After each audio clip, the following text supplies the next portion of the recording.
¿Cómo están? Bienvenidos a nuestro espacio de entrevistas aquí en CNN Chile.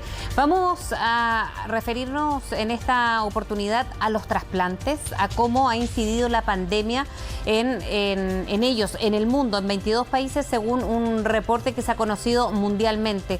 ¿Cómo ha sido el comportamiento en nuestro país? Bueno, vamos a tomar contacto ya con nuestra entrevistada que está aquí con nosotros. Ya la vemos, ella es Jimena Roca Solís, nefróloga, miembro además del directorio de la Sociedad Chilena de Trasplante. ¿Cómo está, Jimena?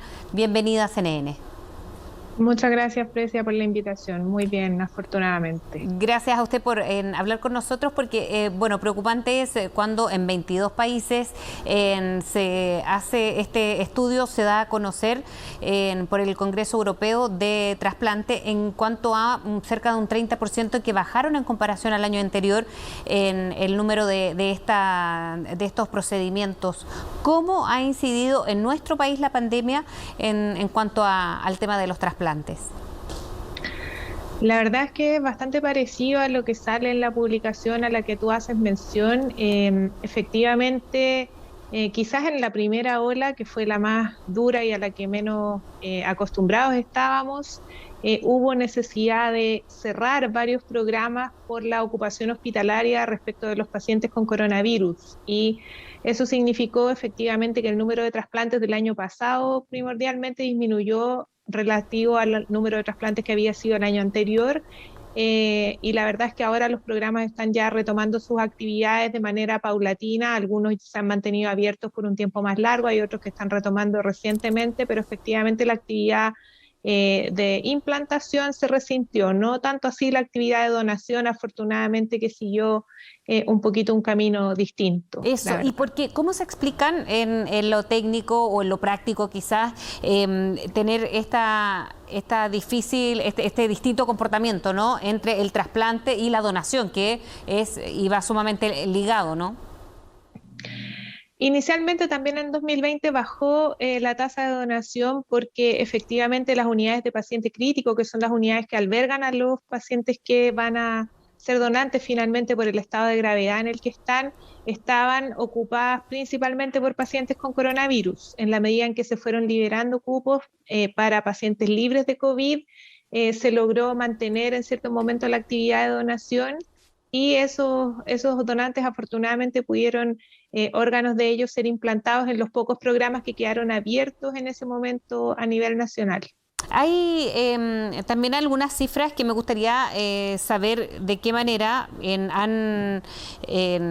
se han visto en nuestro país, Jimena, que tiene que ver, por ejemplo, con aquellos trasplantes que más afectados se vieron y por qué. Porque en este mismo estudio, estaba buscando la cifra, los trasplantes de riñón dice que fueron los que más se redujeron en casi todos los países durante el 2020, el inicio de la pandemia, en comparación con el año anterior. Y este estudio revela una disminución de trasplantes de riñón de cerca de un 40%. ¿Eso también se repite o está ocurriendo en nuestro país? Ocurrió en el año 2020, efectivamente. Ahora, el trasplante renal, quizás a diferencia de otros trasplantes, si bien es cierto, es una cirugía de urgencia, cuando el órgano viene de un donante fallecido, tienes que pensar que esos pacientes también están en una terapia de reemplazo renal crónico. Ellos son pacientes que están en diálisis. Por lo tanto, su condición de enfermedad se mantiene estable mientras ellos reciban algún tipo de terapia de reemplazo renal. Esto no es lo mismo que tener, por ejemplo, una urgencia por un paciente con insuficiencia cardíaca o con una cardiopatía terminal que necesita recibir un trasplante cardíaco en las próximas semanas porque si no su condición vital no tiene terapia de reemplazo. Entonces eso hace que probablemente la disminución de los trasplantes renales pueda tener que ver con que a esa población que estaba en lista de espera sí la pudiste mantener con terapia de reemplazo renal de otro tipo en ese momento. ¿Qué pasa o cómo incide, Jimena, esta baja en trasplante? Lo pregunto también porque, y de acuerdo a este estudio, hay horas en que se ven reflejadas menos horas de un paciente, menos horas de vida me refiero. ¿Cómo incide, por ejemplo, que se retrasen los trasplantes? No necesariamente va directo a que una persona pueda morir, porque me imagino que los trasplantes de urgencias, eso deben o se deben haber hecho durante este periodo, ¿o no?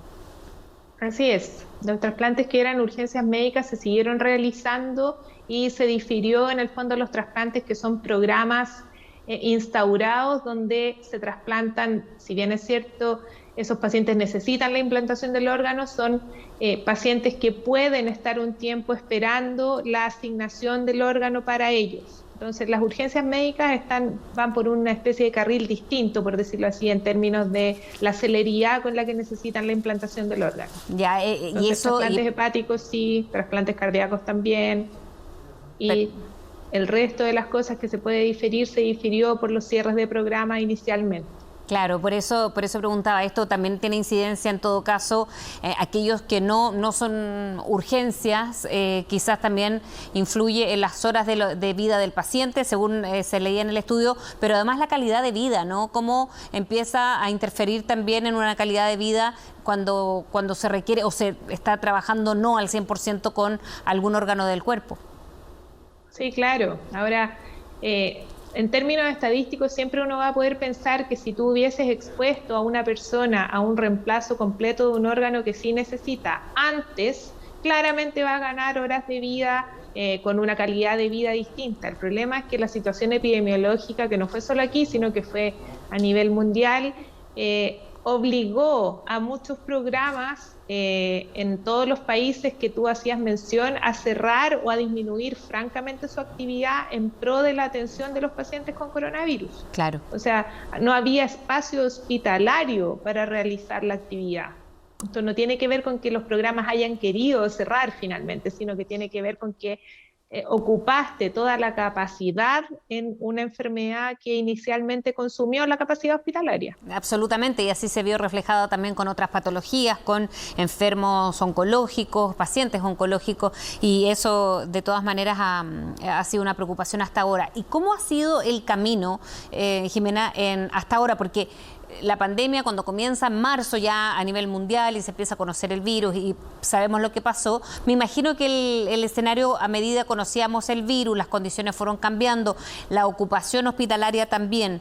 ¿Cómo está ahora o relativamente se ha normalizado un poco la situación de trasplante en Chile?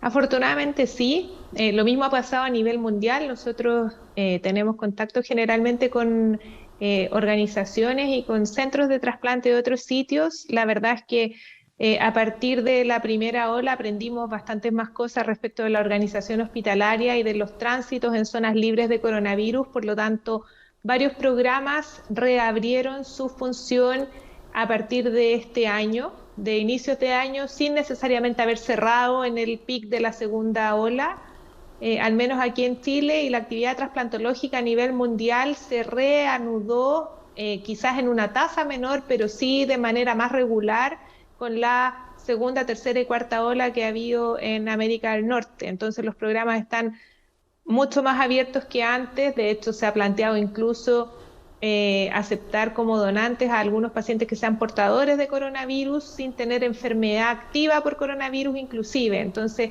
ya hay bastante más aprendizaje respecto al comportamiento viral y a la manera en la que hay que proceder para poder ocupar los espacios hospitalarios de manera segura para los pacientes que se van a trasplantar. Y respecto a la donación, ¿no ha desincentivado, porque siempre ha sido tema, ¿no? En el número de personas que sean donantes, cómo se lleva a cabo el procedimiento, en fin, ¿ha sido tema de un posible desincentivo? No, aparentemente no, al menos por números no ha sido así. Y eso es importante de todas maneras, porque me imagino que ahora viene un tiempo que hay que ganar respecto a la pandemia en donaciones por una parte y por otra el trasplante. ¿Se tienen que comenzar nuevas campañas para eso, crees tú? Probablemente más que campañas, lo que hay que hacer es una gran educación a nivel poblacional que quizás parta en distintos tipos o en distintos grupos etarios. A los niños están bastante bien concientizados, la verdad. Probablemente el grupo más, no impermeable, pero sí quizás al que hay que apuntar un poquito más, a la gente que está en edad activa, que necesita conocer la nueva ley y que en el fondo amerita que sepan que efectivamente hay conceptos que implican que uno no va a sobrevivir a ciertas patologías neurocríticas que son importantes de aclarar para poder penetrar en la población con la idea quizás no solo de trasplantar órganos, sino que también a veces de donar válvulas o donar tejidos, que son cosas que, por ejemplo, los bancos de hueso para las personas que tienen cánceres óseos y que necesitan reemplazar pedazos de tejido óseo que necesitan ser resecados por una patología oncológica, esas cosas tienen poca difusión a nivel poblacional. Entonces, más que hacer campañas que tengan una duración limitada o que estén enfocadas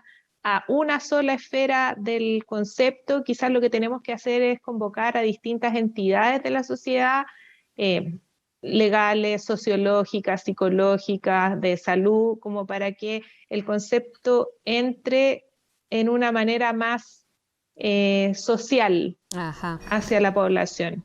Doctora Jimena Roca Solís, muchísimas gracias por hablar con nosotros en CNN Chile. Muchas gracias a ti, Fresia, por la invitación. Que tengan buen día. Igualmente. Bien, ahí estaba nuestra invitada, que además es nefróloga, miembro del directorio de la Sociedad Chilena de Trasplante, en un tema que ha sido preocupación durante la pandemia, ahora ya normalizándose en distintas partes del mundo, pero nos enfocamos particularmente en nuestro país. Sigan en compañía de CNN Chile, nos encontramos pronto.